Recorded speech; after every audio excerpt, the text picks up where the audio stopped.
Hoje vamos falar de dois discípulos na contramão. A palavra se encontra em Lucas, Lucas 24, a partir do versículo 13. Diz assim, naquele mesmo dia, dois deles estavam indo para um povoado chamado Emaús, a mais ou menos 11 quilômetros de Jerusalém.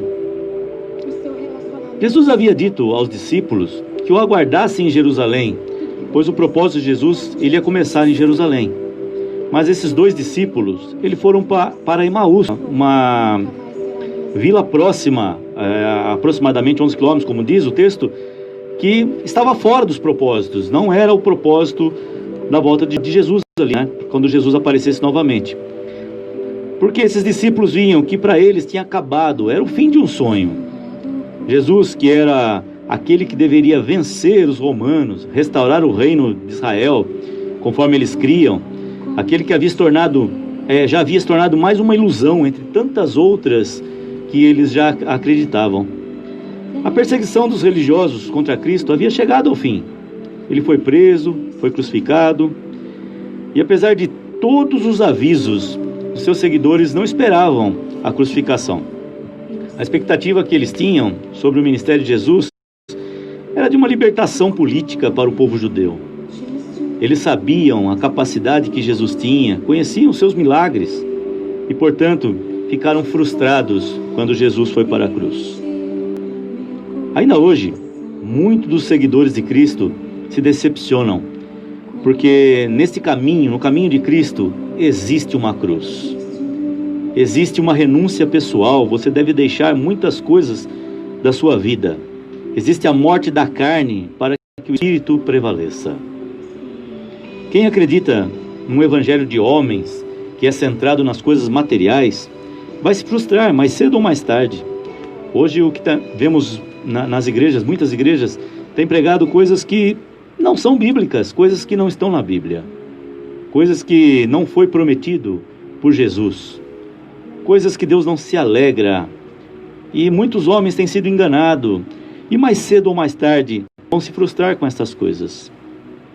A cruz, ela pode surpreender até mesmo aqueles que esperam por ela, mas que ainda não conhecem como ela se manifesta. E aqueles 3 dias foram de silêncio, um silêncio total. Nada acontecia, nenhum milagre, nenhuma voz do céu se ouvia. Não se encontravam explicações para o que aconteceu ali no Calvário. Eram tantas as perguntas, mas nenhuma resposta. De que valia a fé, os ensinamentos e todos os esforços dedicados em seguir o Mestre, em seguir Jesus? Era o fim de uma esperança. Restavam apenas a tristeza e a desilusão. Na percepção daqueles homens, era um tempo de desistir, ir cada um para a sua casa, sua vida particular. A visão que nós humanos temos é muito diferente da visão de Deus. Nós vemos a lógica dos fatos e nós tiramos as nossas conclusões, que muitas vezes desconsideram a palavra de Deus, desconsideram a fé. Jesus esteve sepultado por 3 dias, parecia que era o fim, não havia sinal de vida, mas o que parecia ser o fim era apenas o começo. Para os discípulos, tudo parecia terminado, mas o propósito de Jesus não havia morrido. Enquanto estavam lamentando o passado, Cristo estava prestes a inaugurar um futuro glorioso, um futuro que nós vivemos hoje. E no 3º dia, a ressurreição aconteceu, era real. Aqueles homens ouviram falar a respeito, mas não acreditaram. Aqui no texto de Lucas, no versículo 22, diz assim: algumas das mulheres entre nós deram um susto hoje. Foram de manhã bem cedo ao sepulcro e não acharam o corpo dele. Voltaram e nos contaram ter tido uma visão de anjos que disseram que ele estava vivo. Alguns dos nossos companheiros foram ao sepulcro e encontraram tudo exatamente como as mulheres tinham dito, mas não ouviram. Eles lhes disse: como vocês custam a entender e como demoram a crer em tudo que os profetas falaram? Não devia o Cristo sofrer estas coisas para entrar na sua glória? Nós vemos aqui que o plano do Mestre era que eles permanecessem em Jerusalém. Porém, eles estavam na contramão do propósito de Deus. Estavam indo para Emaús. Jesus não mandou que eles fossem para lá, mas eles estavam seguindo a própria vontade. Naquele momento, Jesus manifestou o seu amor e a sua infinita misericórdia ao surgir no meio da estrada onde eles caminhavam e começou a caminhar com eles. Não tinha como objetivo a repreender esses discípulos, mas de fazer que voltassem ao propósito que fora determinado. Jesus demonstrou mansidão, compreensão com aqueles discípulos, naquele momento em que a fraqueza os dominava. Nós passamos também por situações semelhantes, quando parece que a nossa fé falha, parece que Deus nos abandonou, ficamos decepcionados e nós tomamos o rumo errado.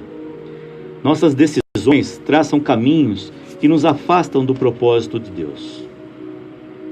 Quantos estão voltando para a velha vida, para os compromissos mundanos, para o pecado? Se afastam dos irmãos, saem da igreja. Contudo, Jesus continua conosco. Embora não o reconheçamos de imediato, como foi com aqueles 2 discípulos, Ele não desistiu de nós. Sua presença vem acompanhada por sua palavra. No versículo 27 diz assim, e começando por Moisés e todos os profetas, explicou-lhes o que constava a respeito deles em toda a Escritura. Quer dizer, Jesus estava mostrando para aqueles discípulos o que já constava sobre eles naquela Escritura, na palavra de Deus. E Ele continua hoje falando aos nossos corações, despertando a nossa fé lá no nosso íntimo. Versículo 32 diz assim, perguntaram-se um ao outro, não estava queimando o nosso coração enquanto eles nos falavam no caminho e nos expunha as Escrituras? Observa bem aqui o versículo.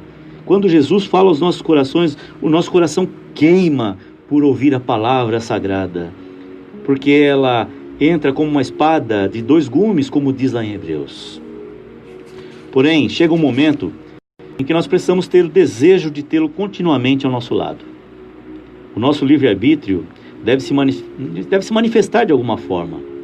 E nesse instante, ou naquele instante ali que Jesus estava com os discípulos, diz assim, quando Jesus ia se afastando, os discípulos disseram, fique conosco, pois a noite já vem, o dia já está quase findando. Então ele entrou para ficar com eles. Observe bem, eles queriam ter Jesus próximos. Eles queriam estar com Jesus, porque as palavras de Jesus queimavam no seu coração. Nós não podemos continuar nossa viagem sem o Senhor. Nós devemos clamar pela doce presença de Deus ao nosso lado. E quando Deus está ao nosso lado, as coisas ficam mais fáceis. E Jesus chegou com eles até Emaús. E novamente, Jesus, o bom pastor, ele demonstra a sua disposição em descer aos lugares de perdição onde nós estamos, como fez ali com aqueles discípulos. Mas não é para ficar nesse lugar de perdição. Não, é para nos trazer de volta como ovelhas desgarradas. Ele nos carrega em seus braços e nos traz de volta ao caminho, porque Ele é o bom pastor, Ele cuida das suas ovelhas. E aconteceu no maravilhoso momento de comunhão que eles tiveram, no momento de partir o pão, quando Jesus abençoou, aí então os discípulos o reconheceram. O versículo diz assim, então os olhos deles foram abertos e o reconheceram, e ele desapareceu da sua vista. Observe bem, irmãos, que quando Jesus partilha conosco, tem comunhão conosco, nós o reconhecemos em todos os momentos. Quando nós nos afastamos, nem sempre nós reconhecemos as atitudes de Jesus para conosco. Nós não reconhecemos. Ele está presente, mas nós não conseguimos ver. Mas quando nós partilhamos o pão com Ele, quando nós estamos em comunhão com Jesus, nós conseguimos o reconhecer, porque Ele está conosco. Aqueles homens, eles ouviram a palavra de Jesus no caminho, e eles compreenderam, e eles creram, e foram vivificados pelo encontro com Jesus, e decidiram corrigir o rumo de suas vidas. Versículo 33 diz assim, levantaram-se e voltaram imediatamente para Jerusalém. Ali encontraram os 11 e os que estavam com eles reunidos. Isso é o que deve acontecer com as nossas vidas. Não deve acontecer conosco. Nós temos que voltar os nossos caminhos, reencontrar aqueles que estão no caminho do Senhor e juntamente com eles andarmos para estarmos cada dia mais próximos do Senhor. E eles foram, pois tinham um encontro marcado com o Espírito Santo naquela cidade, na cidade de Jerusalém, no dia de Pentecostes, que estava próximo para acontecer. Eles pensavam que seu ministério havia chegado ao fim, mas aquele era apenas o começo. Eles tornaram-se testemunhas da ressurreição de Cristo. Encontraram um novo motivo para viver, corrigiram o seu destino e integraram-se novamente ao rebanho do Senhor. Agora, eles deviam retomar a ideia de vencer o Império Romano e restabelecer o reino de Cristo sobre Israel? Claro que não, o objetivo não era esse. O plano de Deus era o combate contra o império das trevas e que se estabelecesse o reino espiritual de Cristo aqui na terra. Nós precisamos estar sintonizados com os propósitos de Deus. Nós precisamos entender a vontade de Deus e que os sonhos de Deus sejam colocados acima dos nossos. Não importa aquilo que nós temos como sonhos, Deus tem o melhor para nós. Amado ouvinte, quem sabe você tem andado na contramão dos propósitos de Deus, tomando decisões que o afastam da vontade de Deus? Lembre-se, Jesus está ao seu lado, mas Ele não vai ficar sempre com você em Emaús, não vai ficar sempre ao seu lado no caminho. Ouça as palavras do Senhor, Ele está te convidando a voltar ao caminho certo, antes que seja tarde demais. Volte para que os propósitos de Deus se realizem em sua vida. Venha ser cheio do Espírito Santo e viver como uma testemunha fiel do Senhor Jesus. Deus quer ter você ao lado dele. Jesus quer estar com você a cada dia. Jesus quer ser o bom pastor na sua vida. Que Deus o abençoe, que Deus esteja com você na sua vida, dirigindo cada um dos seus propósitos.